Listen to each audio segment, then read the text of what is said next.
You just found the perfect project car, but the engine bay looks like a crime scene. There's unplugged wires, vacuum lines to nowhere, and brackets where parts clearly used to live. Some may call it a hacked up mess, I call it a puzzle. By the end of this video, you're gonna know exactly what to fix, what to ignore, and if your engine bay has truly been hacked or just simplified. Today we're playing Engine Bay Detective, and I'm gonna show you how to find all those ghosts, so that way you can start driving and stop panicking. After all, you want it to be reliable, right? In the 1980s, automakers tried to bridge the gap between mechanical carburetors and distributors and started using electrical controlled carburetors and distributors that had no mechanical advance. The problem was that created miles of vacuum line and electrical things that kind of failed after 40 years. They worked great when they were new, but you're going to see a lot of these cars now have been decomputered. It's not uncommon to see these cars with a real mechanical carburetor and a distributor that actually has a vacuum advance. When you start doing that, there's a lot of remnants of things that have been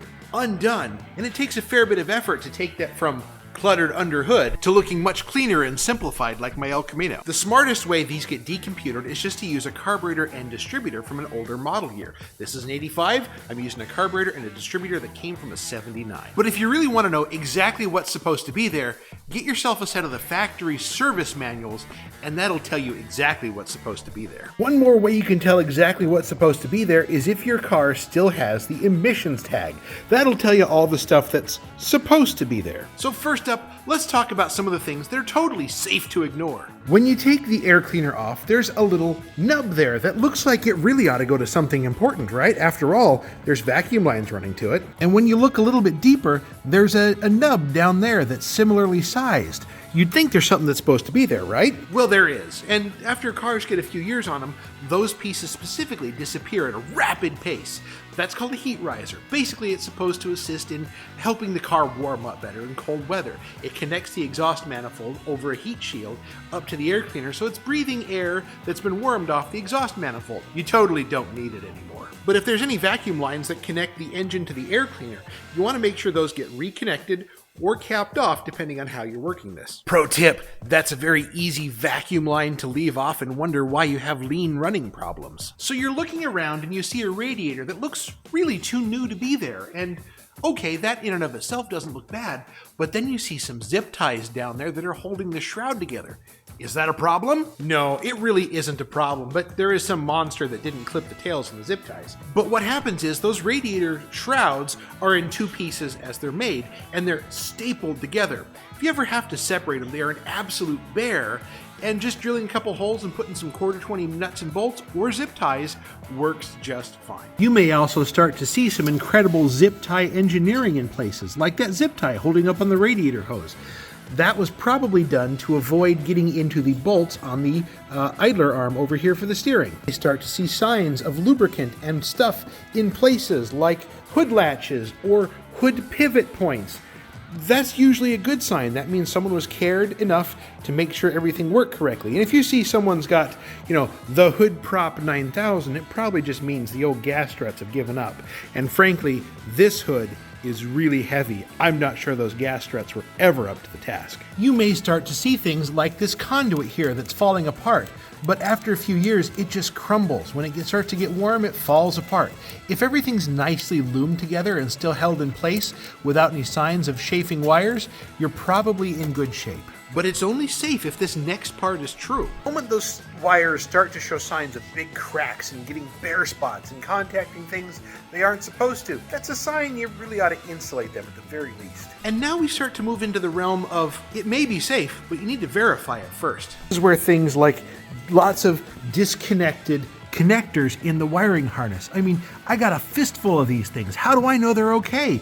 Just like this vacuum line to nowhere. How do I know it's okay? See that little guy down there on the intake manifold? That's called a thermal reactor. Basically, it reacts when the car gets up to a temperature, it allows vacuum to pass through. So that way, if you're controlling things like the charcoal canister or various other things, you need to make sure that that's functional or everything is capped off. Vacuum lines that are loose now makes you want to dig a little bit further and go, okay, what's really going on here? This is where looking for things like vacuum caps. That's a silicone cap and it's getting hard, just like that guy. There's vacuum lines that may be disconnected. There's stuff that goes to who knows where. These are things that if everything is capped off, especially where it looks like it wants to go, like that guy is actually still hooked up, but if it's all capped off, it's safe. This car should have an electronic carburetor. There's no TPS sensor. There's no mixture control solenoid plug there. Everything's been swapped over. The distributor is now a mechanical style one. If all of those things have been done, all those connectors are all part of things that controlled the carburetor and the ignition. Those are now safe as long as they're tucked out of the way nicely. And I know someone's going to say, hey, what about that thing right in front of you? Well, that is an air pump, and it is, holy crap, locked up. I took the belt off that at the time that I swapped all of the computer-controlled bits off. So this became useless. All of the electrical connectors followed the wiring harness and are tucked over there. And then some interesting things like the charcoal canister had vacuum lines that got onto the exhaust manifold. Those all got capped off at the carburetor. And in the name of simplification, those vacuum lines really ought to be removed. If they're capped off at the carburetor, not causing any problems in the rest of the place, go ahead and remove them as opposed to leaving them in place. It'll save you a lot of trouble later when you're trying to troubleshoot things. And then just getting that out of the way makes everything feel a bit more open. Now I want to address the air pump just a little bit. This is one of those things that you need to verify. If the air pump is inoperable or missing, there's going to be some tubes that run into the exhaust manifolds. If those tubes are still present, they may present a leak, an exhaust leak where fumes can get passed back into the engine bay, into the interior. We don't want carbon monoxide poisoning. The point is that like on the V8 cars, there were ports that ran into the exhaust manifold, 4 of them, 1 at each cylinder, and those oftentimes got capped off. I personally had my El Camino over here. When I first bought the car, they were just pinched off and there was black sooty stuff and you could see where things were causing problems. At the time, we put the correct parts back in place and made it as it should be. Only for a handful of years later to bring them off and put on headers. This next one is important. You see those little things back there? Those are grounding wires that run from the engine to the firewall. The battery also goes from the negative cable to the block, typically.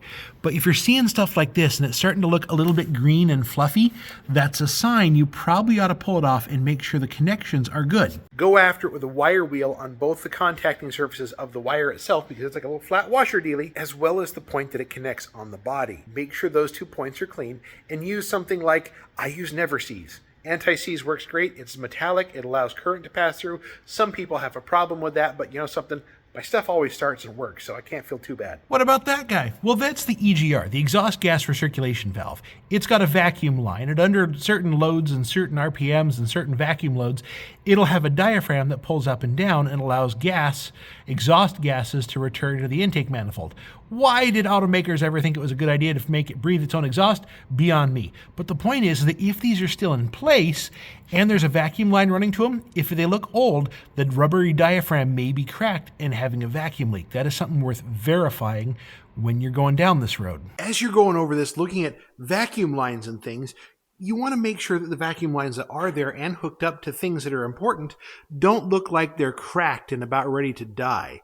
You see, as they get cracked, those form vacuum leaks. And if you're in there and you see vacuum lines that are weather checked and falling apart like that, replace those. The car will run better because of it, I promise. So to recap, before we move on to the witness marks and what's really missing, if you've got electrical connectors and vacuum lines to nowhere, where'd he go? Right there, he's nowhere. Make sure they're just tucked out of the way and that the carburetor is properly capped off at all the vacuum ports so that way it runs right. If you have them, if they're not capped, you're going to have a very lean running condition and things going to suck to drive. The last thing that's worth verifying as you go along is anywhere that has flare nuts, things that are connected, brake fittings, transmission cooler fittings. Make sure all the belts and hoses are in okay shape while you're there. While you're verifying things that may be kind of funny, keeping an eye toward what else is going on here is important. So the last part, missing parts and witness marks. Or witness marks and missing parts. I don't know, take your pick. They mean the same thing. If you're looking at a car like my El Camino as an example, that clearly has been modified and looks very different. Compare the Regal to this. Granted, small block V6. But what the heck is going on here? How do you know that there's something missing? What about that? Do you see that? That looks like there's something important used to be there. Yes, that's where the air conditioning used to be. And also, when you start looking at it, you can see that it's missing an ear. That's because that ear got chopped off when the headers got put on. So you can start to see that if there's something there, and it looks like it could or should have parts, it may.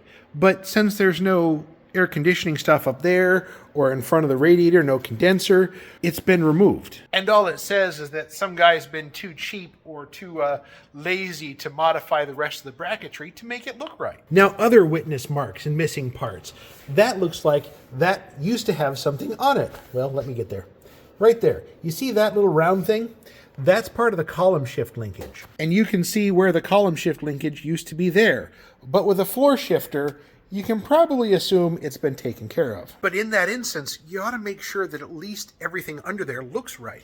If things have been removed, how have they been removed? Have they been hacked off with a hammer, or have they been undone? Look for things like speed nuts missing their hardwares. Look for bracketry that's genuinely missing a bolt. I mean, heck, you can still see the threads of the head behind it. If you see something like this cruise control pod that's missing part of its bracket, ask yourself, is the cruise control likely to still work after all this time? The answer is no. Stuff like that happens over time, and it's just not a big deal. It just means the cruise control is not going to function as the factory intended anymore. By contrast, this is called the AC dash pot, meaning it's supposed to kick up and hold the throttle open just a little bit at idle with the air conditioning going.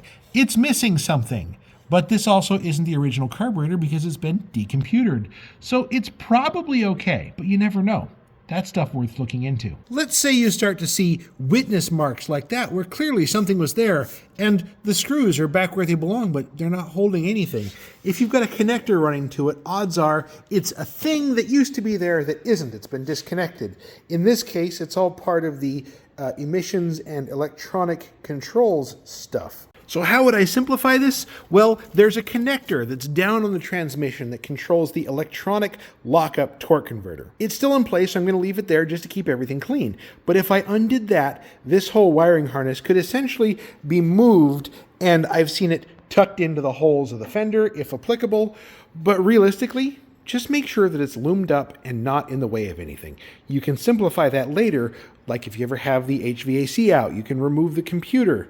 Now, granted, it may throw a check engine light on the dashboard, but at least it's out of the way. So with just a little bit of care, you can see that this thing really isn't that complicated or hacked up. If those connectors were cut off and things looked mangled, that would be a sign that it's been hacked. And if you're wondering, could a car like this actually be reliable on today's roads? My answer is yes, and you can check out the next video and see that. So you can logically see here, has it been hacked? Does stuff look like it's been mangled or things are held in by wood screws? Has it been simplified? Like this, where the connectors are undone, the carburetor's been replaced with the correct style mechanical unit, same with the distributor? Or has it been simplified? Simplified like my El Camino over here, that's everything it is and nothing that it isn't. I want to hear from you guys down in the comments. Have your cars been hacked up with looks like wiring done with a hatchet? Or have things been simplified and just unplugged and left there and make you wonder a little bit? Thanks for watching, guys. We'll see you on the next one.